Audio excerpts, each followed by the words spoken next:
Everybody should be able to see the slides there. I'm a Service Academy graduate myself. That's why this topic is near and dear to my heart. I went to the Air Force Academy, graduated in 1995, retired after a full 20 years. And then since I've been in junior ROTC world, I've been helping a lot of cadets and other students within the school through the application processes for both service academies, as well as college ROTC, and applying for scholarships through that. Now, not everybody is successful, despite our help. You've got to set yourself up for success personally by preparing as early as you can. So it's good to see that there's some freshmen that are listening in tonight and some sophomores and juniors. The district will set up a Service Academy information night that usually doesn't happen until January. And I want you guys to get started on things that you can start on right away. All of us instructors are happy to help, but we can't drag you through this process. We can't, force you to get things turned in on time and make sure you're meeting requirements and everything. What I like to say is nobody cares about you more than you do. It's ultimately up to you to do the work on the things that you need to be successful, whether that's getting good grades, gaining and maintaining your fitness, and especially meeting deadlines. I know of at least one case where there was a student at the school that seemed like a shoe-in for Service Academy appointment. He wasn't junior RTC, but I've been working with him. But he wasn't competitive because failed to turn in a form that he needed. And he just wasn't following up and making sure other people, that he was relying on to get stuff done, didn't follow up, and it didn't happen. And that's really unfortunate, but you got to make sure you're staying on top of the things because, again, it's your future and your career that you're looking at. For the freshman and sophomore parents that are out there, a lot of this presentation is for things that cadets will need to do starting their junior year as far as the formal application process. But realize that your entire high school transcript matters and time is on your side. The earlier you start getting prepared, researching requirements, getting in shape, making sure you're taking the right classes, the more successful you're going to be and the better your chances.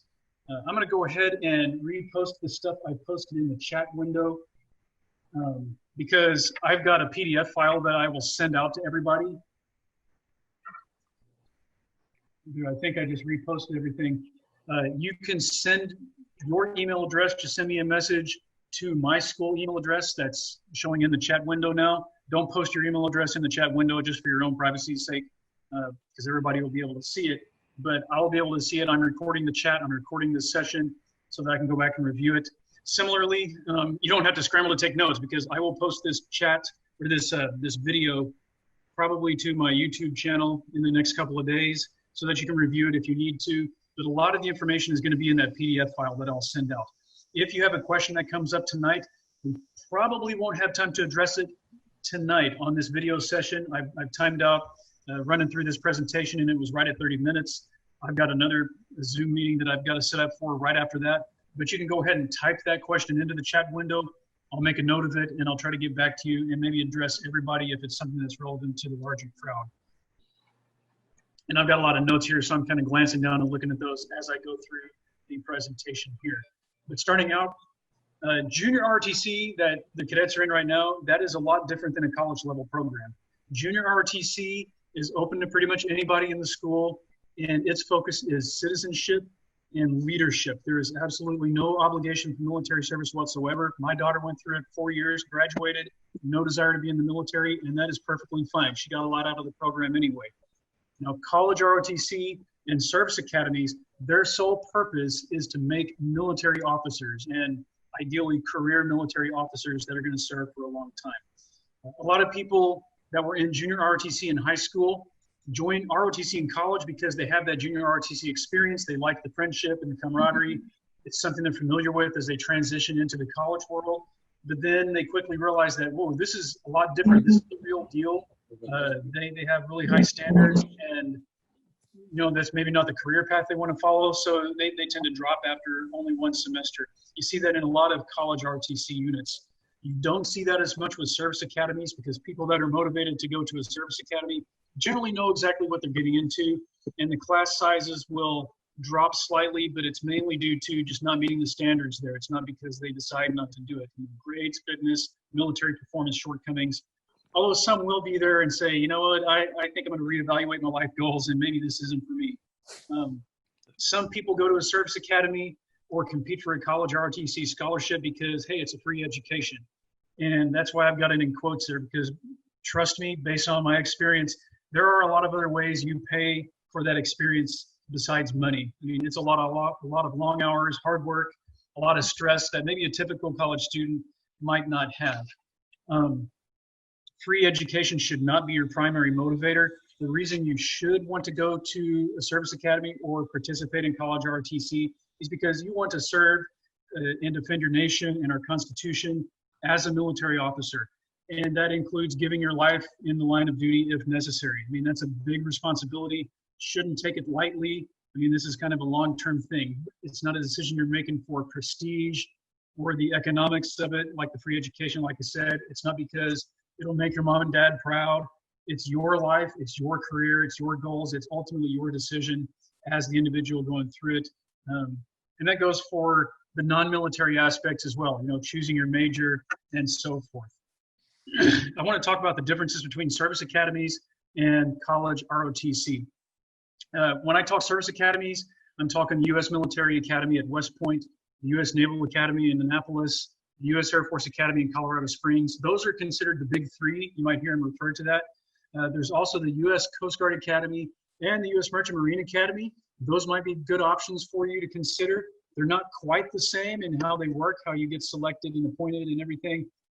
Tonight, I'm going to focus on talking about the big three, but I do have information on the others that will be in that PDF that I can share. There are other academy-like institutions, for example, Texas A&M's Corps of Cadets, the Citadel, Virginia Military Institute. I'm not really going to talk about those either. Generally, those are places where you're paying to go, especially a place like the Citadel or VMI. Those are pretty high-dollar institutions, but they do produce military officers. At a service academy, all your expenses are paid. Currently, the value of a service academy experience is $400,000. Sounds great, but again, reference my previous comment, you're not going because it's a free education, because you're going to be working a lot for that free education.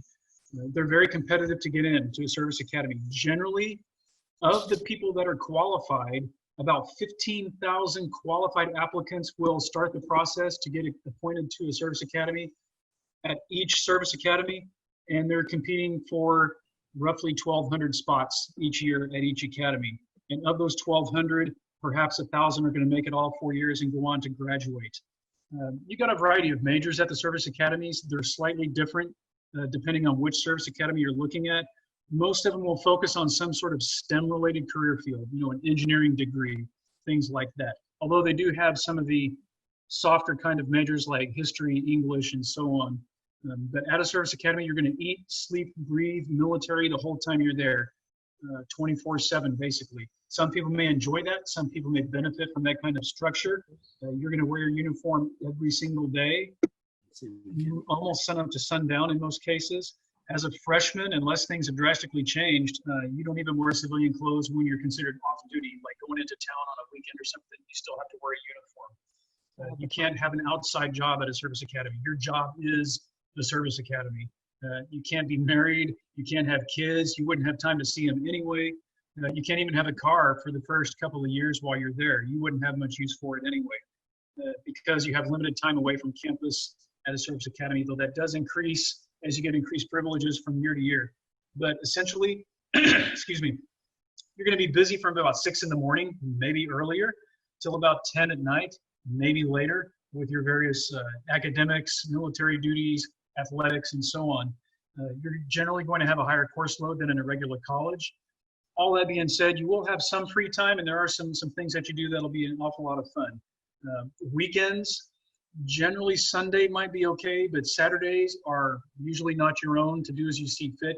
You're often going to have inspections first thing in the morning of your rooms and your living facilities, your uniform. You're going to have parades that you're going to have to go through, and then you go to the football game. And football games are mandatory when they're held at the home stadium there.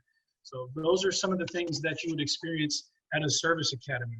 And college ROTC is a little bit different. You got a lot more options, a lot more flexibility there. Most colleges throughout the country have at least one branch of service represented in their ROTC programs. Some may have more than one. Look at what kind of ROTC you're interested in, see what colleges offer that, or look at where you want to go to school and see what kind of ROTC they have, if they have a program. It doesn't really cost money to be in ROTC, the program itself, other than normal fees here and there. you're paying for your regular college tuition, room and board, books, meals, and so on, unless you get a full or partial scholarship either through ROTC itself or through the school or through some other means that's going to help offset the cost of your education. ROTC at the college level is open to everybody, but you've got to meet a lot more standards than you would at the high school level. You've got to keep your grades up. You've got to keep your medical qualifications up. You have to meet and pass fitness tests every semester. You've got military performance that you got to comply with. It's competitive to get a scholarship, you know, whether that's right out of high school or a scholarship once you get into the program. It's competitive to go on to get a commission. Like I said, a lot of people join the freshman year, and after the first couple of years, you get selected for what's called field training. You go between your sophomore and junior year. It's basically like boot camp. And once you do that, those last 2 years of college, you're going to be considered contracted to the military. You are committed to getting commissioned into service. Once you graduate, you will owe time back for the effort that they put into you during your college year. You might start out with 100 freshmen in your unit at college and end up graduating 20, 25. So the attrition rate is pretty high. But that's often because, you know, people, like I said, are joining college ROTC because it's a familiar space where they can ease that transition into college life, and then they find out that this isn't really something I want to do long term. In ROTC, you can major in pretty much whatever your college offers, and usually that's a lot more variety than at a service academy. But some scholarships which you may be offered could be dependent on what kind of major you're in. Some may require a technical major of some sort, physics, chemistry, and so on. I wouldn't pick a major based on, well, they're going to give me money to do this. I mean, if your heart's not in it, you're not going to be very happy with it. You know, go with your desires and your long-term goals, and bear the brunt of that decision. Uniform wear in college RTC is a lot less than at a service academy. Generally, you're only going to wear the uniform on the days, once or twice a week, that you have ROTC class. Otherwise, you look like any other college student. Maybe your hair is a little bit shorter and you're in better shape. You can have a job outside of school. You can have a spouse. Some kids do get married in college. You can have kids. It's rare, but it does happen. You're generally allowed to have a car at most schools. You can leave the campus. You can live off campus in college ROTC. You're only as busy as your particular major's course load requires. And so you've got a lot more flexibility in your time management and how you plan out your day and your weeks and your semesters and everything. That could be a good thing, could be a bad thing. It really depends on what kind of experience you want in your college life. And that's why that bottom bullet says, which one's better, service academies, college ROTC? It depends. That's my standard Air Force answer for everything. It depends on what you want to get out of the experience. The end result of service academies and college RTC is the same. You graduate and you're an O1 pay grade, an ensign in the Navy, a second lieutenant in the Army, Air Force, Marines. You got that gold bar on your shoulder, brand new officer for our military. Everybody's got the same rank regardless of where you went to school. There are very, very minor differences or benefits to going to a service academy that may pop up in your career, but they are so negligible that it really doesn't matter in your decision-making process on where you're going to go to school. Academy graduates have kind of a shared experience, a shared misery, kind of camaraderie that maybe can help them network and mentor once they get into active duty. But you can also say the same thing about Texas A&M. You know, they've all got the rings, and that's a shared experience that they have. People go to UT, can pick each other out, see it on your resume, that kind of thing. So it's not exclusive to a service academy. Academies are great because you're 100% focused on your professional development towards military service. It's very structured, like I said. Some people crave that, need that for whatever reason. I probably did better under that kind of structure. Colleges are great, on the other hand, because you have more of a feel of life outside the military, and it's not, you know, your entire being every day. It's really up to you where you want to focus your efforts in your college experience. I'm going to start with talking about ROTC scholarships and the process for that. Just know that you don't have to be on scholarship to be in ROTC. You can pay just like any other student going to that college, and you can be enrolled in ROTC. You can go the entire 4 years, get commissioned, and never have had a ROTC scholarship. That is perfectly okay. If you're interested in scholarship, though, you'll want to begin that application via the online website process for whatever service you're interested in. You generally start that, or you're eligible to start that, the summer before your senior year of high school. You'll be scheduled for what's called a DODMERB physical. That's Department of Defense Medical Examination Review Board. It's basically your official military physical. It is head to toe. They are very thorough. They dig into your history back to childhood, your experiences, some things that you may do or that you experience. Could have some negative consequences for your eligibility. I explained it in the file that I'll send out to you.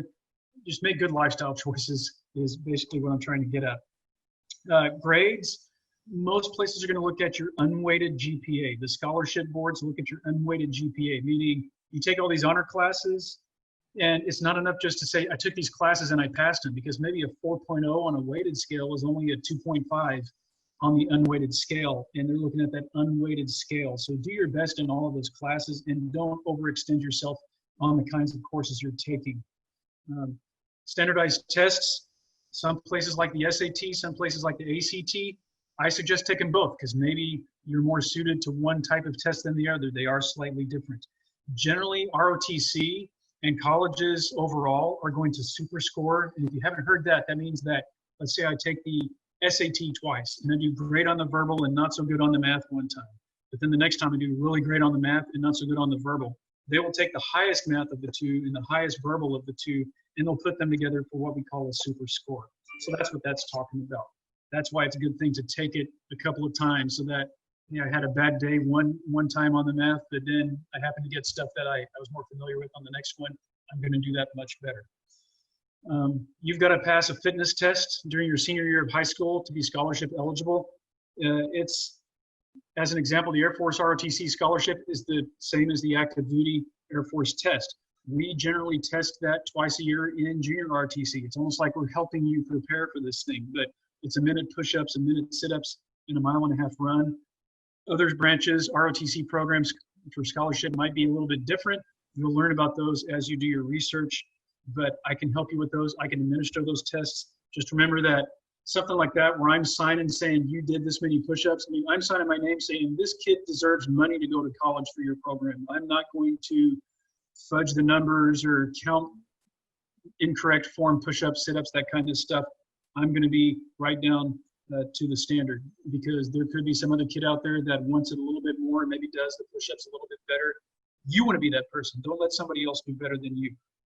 Now, that bottom bullet there, what if I don't get a scholarship? Like I said, if you're otherwise eligible medically and fitness and otherwise, you just got to pay your own way.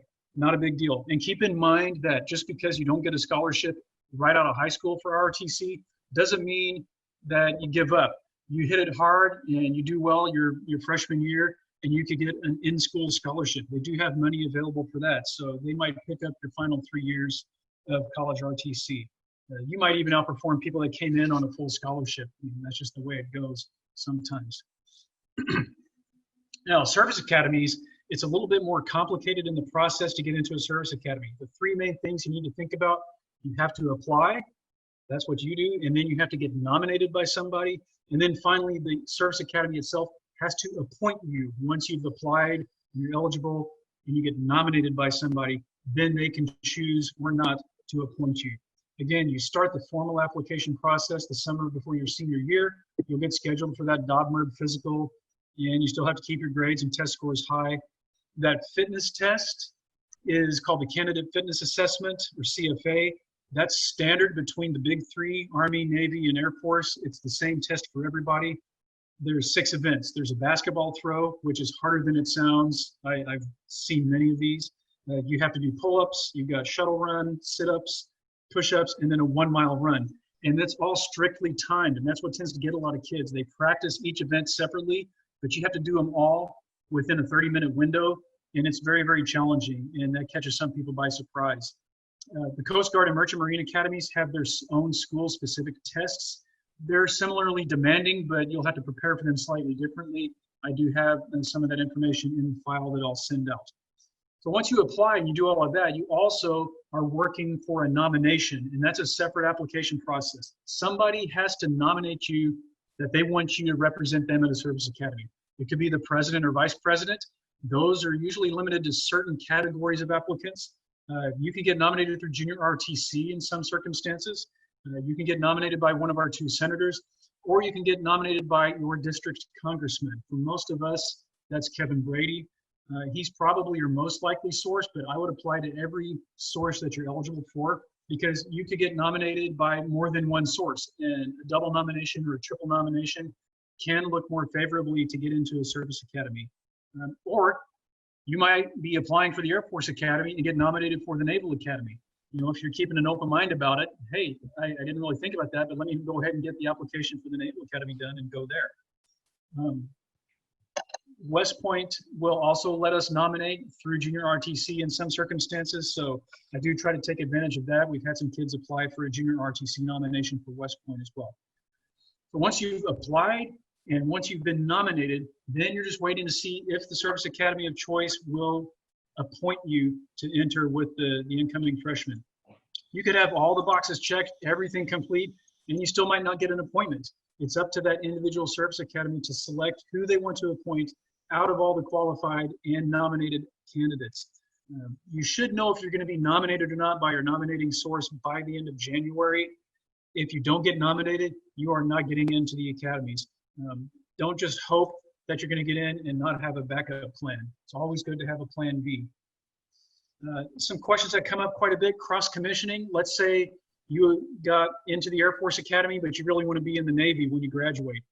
Is it possible to go through 4 years of the Air Force Academy and then cross-commission into another branch, like the Navy? Can you go to Annapolis and end up joining the Army? Yes, it's possible. It's not very likely. It doesn't happen a whole lot. You would pretty much have to be at the top of your class, which is not a guarantee, and they would have to have the availability to allow you to do that. So if you keep your options open, if you just say, hey, I want to serve in whatever capacity my nation needs me, you're going to have a lot more flexibility and maybe end up being happier. Personally, I only wanted to be in the Air Force. I got nominated by my senator to go to Annapolis, and I thought about it for about 2 seconds and said, living aboard a ship is not for me. I want to be Air Force. I have some family history of that, so I stuck it out and ended up getting my nomination and then appointment to the Air Force Academy. That next bullet on the slide, ASVAB, you may have heard of that, the Armed Services Vocational Aptitude Battery. A lot of times the counselors will be making announcements, hey, we're offering the ASVAB this weekend in the gym, come and take it. That test is for students who want to enlist into the military, as in, I want to graduate high school, go to basic training, and be that airman, that private, and go the enlisted route. You do not need to take that test to be eligible to go to college ROTC, to get a scholarship for ROTC, or to go to an academy. They do not look for that at all. You'll have different tests you take for the officer qualification once you get into those programs. So I wouldn't even bother taking that unless you're wanting enlistment as an option after high school. We tend to promote, go to college, get your degree, then you've got a lot more options out there. So you can take it if you want, but it's definitely not required.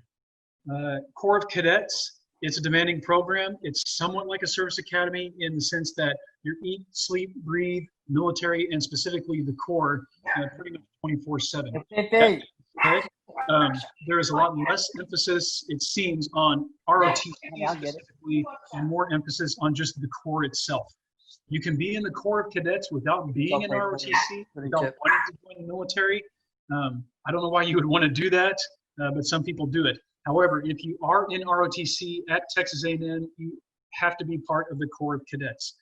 There's a program called JCAP. It's a junior cadet accessions program. There are words to that effect. It's for high school seniors that want to spend a night with the Corps of Cadets just to see what it's like. I don't know if they're offering that this fall because of the coronavirus restrictions, but I do have some information on who to contact for that for more information in the file that I'll send out. And then finally, there you see sources of information. The best sources of information, outside of things that I can offer you, are the official sites for the respective service academies, for the colleges that you're interested in their ROTC programs. Unofficially, you can browse. There's lots of discussion boards out there that people are talking about applying for ROTC academies and things. Sometimes specific questions you may have will already be asked and answered on those forums, so you can kind of lurk and find out information. Keep in mind that a lot of those people on those boards are people in your same situation, high school kids that are trying to figure it out, and they might be saying, well, I heard this and I heard that. You might want to ask for a second opinion because they might be giving out bad information that is just rumor. So you want to make sure you're getting good information in that regard. When should you start preparing? I always like saying the best time to start preparing was last year. The second best time is right now. You know, like I said, we instructors want you to succeed, but you've got to take the reins and take charge of your destiny and start preparing on your own at some point. You know, it's going to be up to you to keep up with timelines and requirements and deadlines. No matter what you're interested in, whether that's a service academy, the ROTC, a scholarship, college in general, or various careers, it's always good to keep your options open by doing everything you can to position yourself as good as you can, to look as attractive as you can for all of these different things that you might be interested in. Because the earlier you start doing that, the bigger that window of opportunity is. The longer you wait, like you see on this slide, things start dropping out of the calculation where you say, well, I kind of missed that deadline, and maybe some of these things are still available to me, but it's going to be an awful lot more work to try to make those things happen the longer you wait. How should you start preparing? There's several areas where you need to focus. I show the big three here. I've put them in rough order of importance, at least as far as I'm concerned. You know, health and medical and fitness, time is on your side for that. Same thing with academics. You know, you can start choosing classes you need, and then extracurricular participation, not just in school, but things in the community as well. There's a difference between being eligible and being competitive. You can meet all the minimums. You can even meet the average scores for SAT and for fitness and everything to get in. But meeting the minimums is probably not going to make you competitive for that scholarship, for that academy appointment. Don't settle for the minimums. Try to excel at as many things as you can so that any areas where you come up short aren't going to impact you as bad as if you were just, man, I'm meeting the bare minimums on everything. And then time management. Develop your good habit patterns now. It's going to pay off in big ways once you get into college and adult life in general. You do have more time in each day than you think. We tend to squander it here and there. Learn to use it wisely, because we have our graduates come back and talk to our juniors and seniors, and we say, what's the biggest piece of advice you can give these kids as they're preparing to transition to college? And they all say, almost to a single person, time management. Learn how to manage your time so you can keep up with all of your requirements. Now, before you get too far down the road of planning, hey, I want to apply to a service academy, I want to apply for college ROTC, you want to know that you're medically qualified first and foremost. I don't want you to spend a lot of time and a couple of years thinking, hey, I'm going to apply when I'm a junior, and then you find out on that medical exam that, oh, I've got a problem that's going to keep me from being eligible for military service. Maybe you have a heart condition that was previously undiagnosed, and they're going to find it out. Eyesight's common. Weight management is a common problem. A lot of people are over the maximum allowable weight. Certain medications may make you ineligible for military service. A big example is some of the ADHD medications. I know a lot of people take them. That's a personal and family and doctor discussion to have, you know, because some of them you have to be clear of those medications for even 2 years before they know that, yep, you're going to be okay to join the military. Because you could get out somewhere on a ship deployed, your medication runs out, and now you're ineffective to command. So that's what they're concerned about. Some things are correctable, some things are waiverable. I wore glasses growing up, corrective lenses. They did their job. My eyesight was good. I had flat feet. I wore some corrective inserts in my shoes, got my arches back good, and they were okay. Don't try to game the system, you know, by going off your meds the week before and hope they don't show up. Don't try to hide anything about your past, including mental health issues that you may have had, any drug use you may have had. You know, they're going to appreciate you being honest. It may disqualify you, but it's a lot better than hoping they don't notice it, because they can end up finding out in a lot of different ways, and then you might be in a legal situation for fraudulent applications and things. That next bullet, fitness. Like I said, make every effort to max out every event. Freshmen especially, man, you got 4 years to get ready for this thing, because then you get tested your senior year, and that's the make or break thing. So get in shape, stay in shape. Like I said, everybody thinks they're so busy, too busy to work out, don't have time for it. Make time for fitness as often as you can. It'll actually help you de-stress, might help your actual school performance, help your grades out. I can help you, the Chiefs can help you with workout plans to get you ready to go. Students get removed from service academies. They get removed from ROTC. They lose their scholarships because of fitness issues, and because of weight issues. I have seen it happen where somebody gets a college scholarship, looks great, can't make weight, lost it after one semester. You know, that's up to you to control. Take time to get in shape, make good choices, like I said. Academics are 40% of a Service Academy application score. I'm not sure the percentage on the college scholarship. They look at STEM kind of courses to show that you can handle the type and the amount of work expected of you in college. You're going to need at least 2 years of foreign language. It's usually not a problem for the Woodlands High School kids. They look for computer science classes, so try to take a couple of those. If you struggle with advanced STEM courses, Service Academies maybe aren't the best option for you, and that's okay. You know, not everybody is cut out for that. ROTC, like I said, is a little more flexible as long as you can excel in the classes that you're taking. It's better to find out the classes that suit you best and maybe a career path where you're going to be able to shine. Find that out now rather than struggling 4 years through high school because you think you need to take certain classes and you end up still not being competitive because your grades suffered because you were struggling those whole 4 years. And you're not going to have a great high school experience on top of that. Like I said, it's not enough just to take those honors and AP courses. If you're taking them, you need to do well in them because of how the weighted and unweighted GPAs work out. Another thing that not everybody thinks about, if you take dual credit classes in high school, depending on the college you go to, those classes could count towards your college transcript, your college GPA, meaning it could impact your continued scholarship eligibility once you get into college. I'm not trying to scare you. I'm just trying to tell you what's real. You know, do well in those classes. It's not enough to just take them to get the credit. You want to do as well as you can. And like I said, take the SAT, take the ACT multiple times so that you can get that super score. Extracurricular activities. Again, freshmen, sophomores, the time to find which ones suit you is now. You don't want to just run out and join a bunch of stuff. They can see right through that. There's a difference between joining and leading. They want to see not somebody that is in 40 organizations, but somebody that's in a few that they can show continued progress within that organization to where they end up taking on increasing responsibilities. Junior ROTC is good for that, but they don't want to see only junior ROTC. They want to see that you're a well-rounded individual and not just one-dimensional. I'll give some stats in that file that I'll send out on types of teams, types of organizations, types of activities that seem to be commonplace amongst people that are successful in getting into Service Academies and College ROTC. Summer seminar, that bottom bullet there, it's a week-long program that you can do at a Service Academy between your junior and senior year, so you would apply for it during your junior year. The academies will tell you, oh, if you go to that, it doesn't really have much bearing on your chances of getting in. I'm here to tell you it does. You know, I have talked to recruiters and liaisons that say it absolutely does. We see that on the resume. You know, you've been to the academy. You've seen what it's like to live there. You've got a leg up on the competition. So find out more about those and look into attending after your junior year of high school. And I'm about to wrap up here. Like I said, I'm going to email out that PDF. It's got some of the information that we covered tonight. It's going to have a lot more detail. It's going to have some links that are helpful. I'll try to get that out in the next couple of days. We are 3 minutes over time, and I got a note from Mr. Gezi asking about prep schools, how those things work.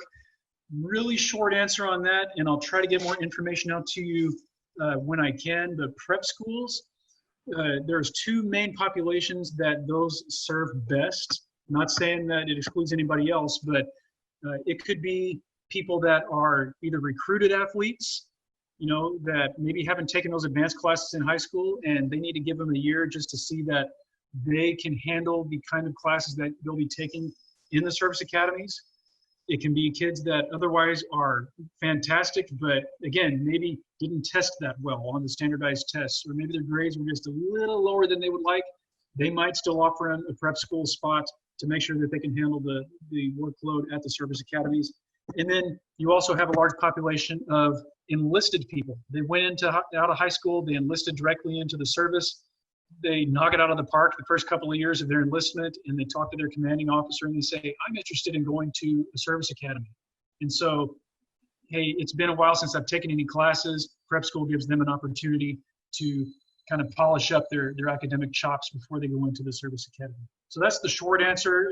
Hopefully that gives you a little bit better idea of how a prep school works. They might send you to a prep school somewhere else in the country, not necessarily the Air Force Academy Prep School. It could be the New Mexico Military Institute or Norwich or someplace like that. and then bring you on into the Service Academy. That's the only question I see on the chat. If you haven't seen, everybody should email me. I just put up cut and paste again. Email me at my school address to get on the list to get this PDF. It's 8 pages of pretty good stuff